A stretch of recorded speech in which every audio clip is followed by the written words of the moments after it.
नमस्कार, star TV Bihar देख रहे हैं आप और मैं आपके साथ वंदना। देखिए, वोटिंग खत्म होते ही तमाम जो अलग अलग एजेंसियां हैं उन्होंने एग्जिट पोल जारी कर दिया है, जिसमें कहीं एनडीए की बढ़त नजर आ रही है तो कहीं कहीं महागठबंधन भी जीतता हुआ दिखाई दे रहा है।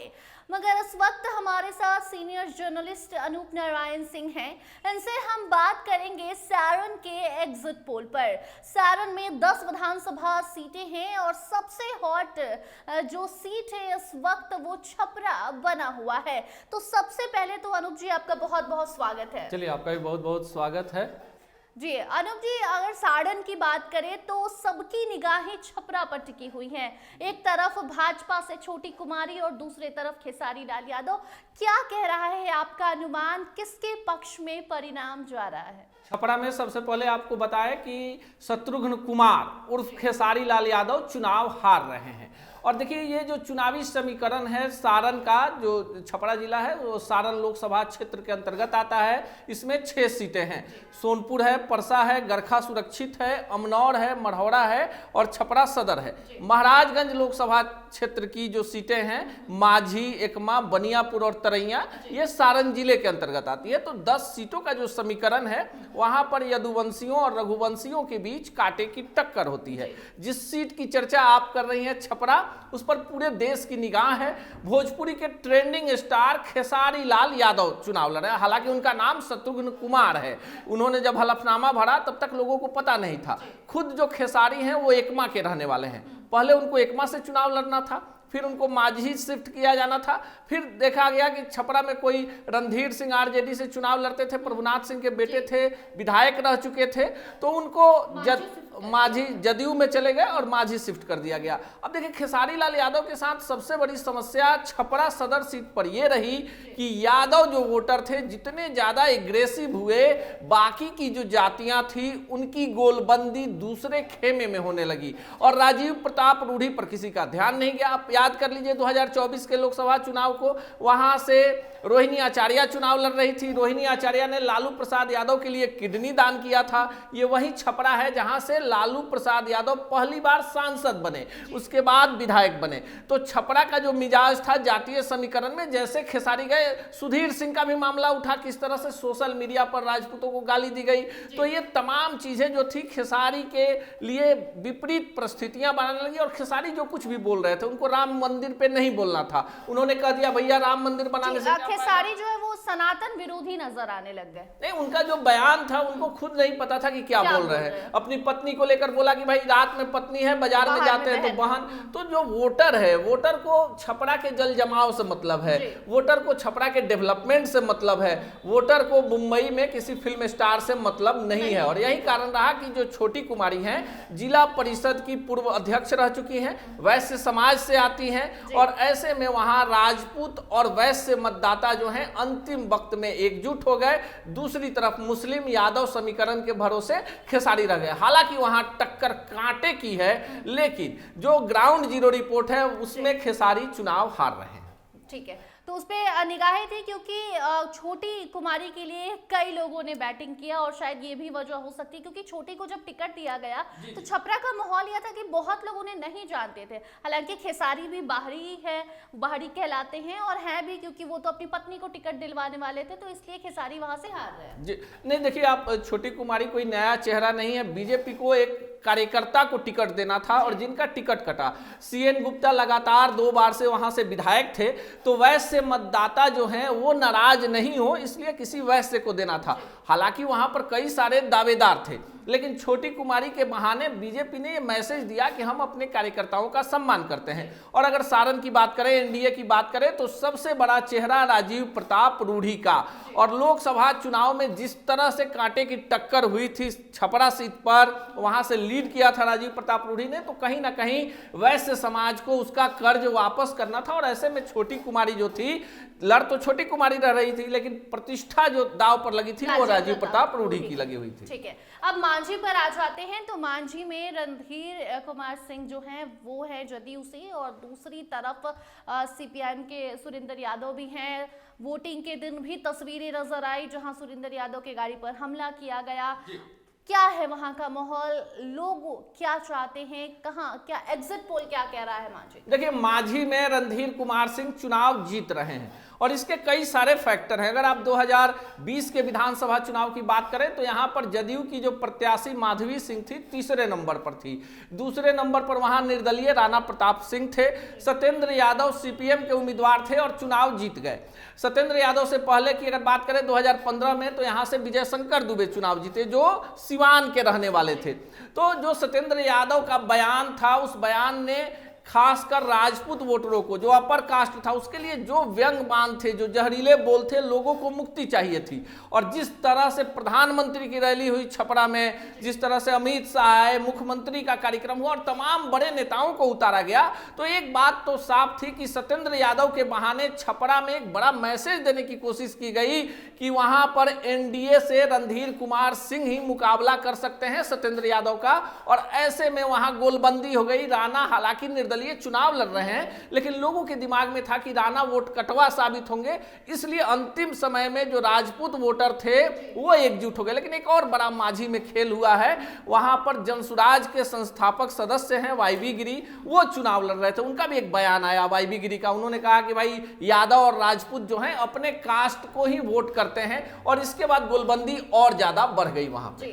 इसके साथ साथ मरहौरा की खूब चर्चा है, क्योंकि मरहौरा से चिराग पासवान की पार्टी को टिकट दिया गया था, लेकिन वो टिकट कट गया। और उसके बाद मरहौरा में भूमिहार समाज के व्यक्ति को जनसुराज ने टिकट दिया है। तो क्या लग रहा है मरहौरा का परिणाम किधर जा रहा है? देखिए, मरहौरा में जो जितेंद्र राय हैं, लगातार 4 बार से विधायक हैं। उसके पहले उनके पिताजी विधायक हुआ करते थे, और जितेंद्र राय का एक अपना औरा है वहां पर मरहौरा में। मरहौरा की पहचान बताएं कि वहां मॉर्टेन फैक्ट्री हुआ करती थी, चीनी मिल हुआ करता था, जो सारण का इकलौता औद्योगिक नगरी मरहौरा हुआ करता था। वहां से सीमा सिंह को दिया गया, भोजपुरी की आइटम डांसर। नामांकन खारिज हो गया और अभय सिंह, वो पहले लोजपा के टिकट के दावेदार थे। जब लोजपा ने टिकट नहीं दिया, तब जनसुराज ने उनको टिकट दिया। भूमिहार जाति के थे, और वहां पर जो लड़ाई है, वहां जितेंद्र राय चुनाव जीतते नजर आ रहे हैं। जो कुछ अगर एनडीए के तरफ से अभय सिंह होते तो लड़ाई कांटे की टक्कर की होती और वहां जितेंद्र राय को घाटा होता। वहां पर जो जिला अध्यक्ष थे जदयू के, जो वहां से चुनाव लड़ते थे, मुस्लिम कम्युनिटी के थे, वो अंतिम समय में आरजेडी में चले गए। इसके कारण मरहौरा में जो मुस्लिम वोटर थे वो अल्ताफ आलम राजू के चलते आरजेडी में शिफ्ट कर गए। तो जितेंद्र राय का रास्ता इस बार भी लालटेन जलती हुई दिख रही है मरहौरा में। इसके साथ साथ अब एकमा की चर्चा करते हैं, क्योंकि सिवान का क्या इफेक्ट पड़ता है, उसामा का क्या प्रभाव पड़ा एकमा पे, क्या हाल एकमा का क्या? देखिए, एकमा पर उसामा का प्रभाव नहीं है। एकमा जो है महाराजगंज लोकसभा क्षेत्र के अंतर्गत आता है, और महाराजगंज में 2024 में देखिए कि भूमिहार बनाम राजपूत की लड़ाई हुई। आकाश सिंह अखिलेश सिंह के बेटे गए, वहां पर 2 खेमे में बट गया वोट बैंक जो था। भूमिहार बिरादरी का 70% जो वोट था वो अखिलेश सिंह के बेटे आकाश सिंह की तरफ गया। धूमल सिंह, मनोरंजन सिंह धूमल, जिनकी पत्नी सीता देवी को 2020 में जदयू ने टिकट दिया और वहां से वो चुनाव हार गई, आरजेडी वहां से चुनाव जीती। तो जो राजपूत वोटर हैं एकमा में, उनकी गोलबंदी वहां हार जीत का फैसला करती है। इस बार वहां से धूमल सिंह चुनाव जीतते हुए दिख रहे हैं, और इसका सबसे बड़ा कारण है कि धूमल सिंह ने मंच से कहा कि अगर वो चुनाव जीतते हैं तो सदन में पहला सवाल प्रभुनाथ सिंह के रिहाई का उठाएंगे। तो जो राजपूत वोटर थे, जो बाबू साहब है वहां पर, उनको लगा कि यहाँ पर धूमल सिंह की मदद करनी चाहिए। हालांकि एक राजपूत उम्मीदवार वहां पर जो है, उनको भी अच्छा खासा वोट आ सकता है, जैसा अनुमान है देव कुमार सिंह जो जनसुराज के उम्मीदवार हैं। लेकिन आफ्टर ऑल जो एकमा की लड़ाई है, वहां पर श्रीकांत यादव आरजेडी के विधायक हैं, और कहीं ना कहीं श्रीकांत यादव इस बार धूमल सिंह से पिछड़ते हुए नजर आ रहे हैं। जी अनूप जी, अब हम ओवरऑल बात कर लेते हैं। जब हम एग्जिट पोल की बात कर रहे हैं तो सीट वाइज तो जो हॉट सीटें थी उस पर हमने बात कर लिया। ओवरऑल सारण में किसका जलवा बरकरार आपको दिख रहा है? 10 सीट में कितनी सीटें किसके खाते में जाते हैं? जो आकलन है, जो ग्राउंड जीरो रिपोर्ट है, उसके अनुसार 7 सीटें जो हैं वो एनडीए के खाते में जाती हुई दिख रही हैं, और 3 सीटें महागठबंधन के खाते में जा सकती है। सोनपुर सीट जहां से राबड़ी देवी चुनाव लड़ी, सोनपुर सीट जहां से लालू यादव रहे, रामसुंदर दास रहे, वहां पर इस बार बीजेपी के विनय सिंह रामानुज राय पर भारी पड़ते दिख रहे हैं। बगल की परसा सीट जहां से लालू प्रसाद यादव के समधी चंद्रिका प्रसाद राय, जिनके पिता दरोगा राय मुख्यमंत्री रहे, और ऐश्वर्या उसी इलाके से आती हैं जो तेज प्रताप की पत्नी है, जिनसे तलाक का मामला चल रहा है। ऐसे में आरजेडी ने बड़ा गेम प्लान किया और ऐश्वर्या की चचेरी बहन करिश्मा राय को यहां से आरजेडी का टिकट दे दिया। जो आरजेडी के विधायक थे छोटेलाल राय रातों रात जदयू में आ गए और वहां यादव वोटर जो है निर्णायक भूमिका में है। तो इस बार वहां लड़ाई जो है एकदम हार जीत का अंतर काफी कम का होने वाला है और ऐसे में जो वो सीट है वहां से इस बार आरजेडी की लालटेन जलती हुई दिख रही है। बगल में गरखा सुरक्षित है। गरखा की बात करें तो गरखा में जो लड़ाई है लोजपा से नए उम्मीदवार हैं और आरजेडी से जो सुरेंद्र राम हैं वो पहली बार 2020 में विधायक बने। सुरेंद्र राम की अलग अलग कहानियां हैं। आपने सोशल मीडिया पर देखा होगा, चुनाव प्रचार के दौरान लोगों के बीच में जाना, कुट्टी काटना, लोगों का चूल्हा जलाना और जो छोटी छोटी चीजें थी लोगों से कनेक्ट होते चले गए। और चिराग पासवान के भगिना जो है उनको अंतिम समय तक पता ही नहीं चला कि इसका भौगोलिक स्थिति क्या है। वहां पर राजपूत वोटर जो है निर्णायक भूमिका में है और ऐसे में वहां पर प्रभाव नजर आ गया सुरेंद्र राम का और वहां भी लालटेन जलती हुई दिख रही है। आगे की सीट की भी चर्चा करेंगे। अमनौर, वहां से मंटू सिंह पटेल हैं और मंटू सिंह पटेल वर्तमान में नीतीश सरकार में आईटी मिनिस्टर हैं। अमनौर जो है वहां से सुनील राय लगातार 4 बार से चुनाव हार रहे हैं, आरजेडी के जिलाध्यक्ष हैं।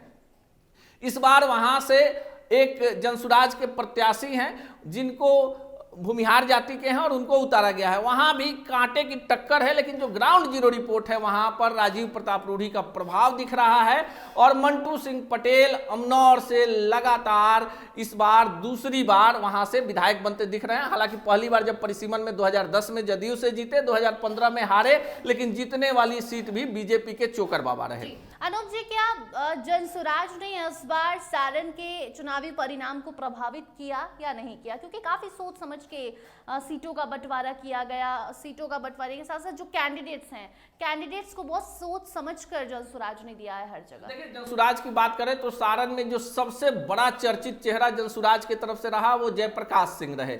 एडीजी थे हिमाचल प्रदेश में, उनको लाया गया, छपरा से चुनाव लड़वाया गया। काफी ईमानदार व्यक्ति जिन पर कोई दाग नहीं लगा हुआ है, वीआरएस लेकर आए। लेकिन खेसारी वाली लड़ाई में कहीं ना कहीं राजपूतों को लगा कि ये वोट कटवा साबित होंगे और छोटी कुमारी के पक्ष में राजपूत वोटर चले गए और एक बेहतर ईमानदार उम्मीदवार जिसको चुनाव जीतना चाहिए था वो चुनाव के चक्र में फंस के रह गया। वाईबी गिरी ने भी काफी अच्छी फील्डिंग बैटिंग की थी, बड़े अधिवक्ता हैं। देव कुमार सिंह वहां से लड़े। आपको बताएं कि सोनपुर में जिन्होंने जनसुराज से चुनाव लड़ा उनका भी प्रभाव है, लेकिन वो वोट कटवा साबित हुआ। अभी 2 सीटों की और चर्चा करेंगे। अगर सारण की चर्चा कर रहे हैं तरैया की, अब देखिए तरैया में इस बार आरजेडी ने राजपूत उम्मीदवार शैलेंद्र प्रताप को उतारा है और वहां पर भी जो हार जीत का अंतर है 1000-2000 होने वाला है। जनक सिंह वहां से बीजेपी के विधायक हैं।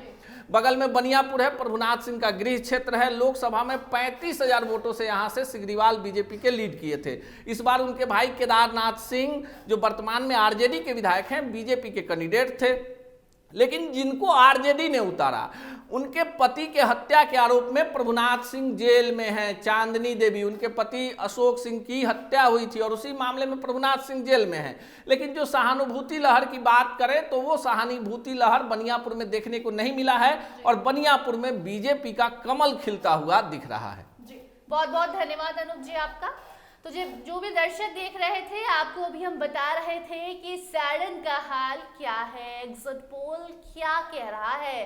तो 7:3 का रेशियो है। बाकी जो परिणाम है, जो असलियत है, वो 14 के दिन ढलते, शाम होते सब कुछ क्लियर हो जाएगा। वो तस्वीरें भी आप तक हम जरूर पहुंचाएंगे।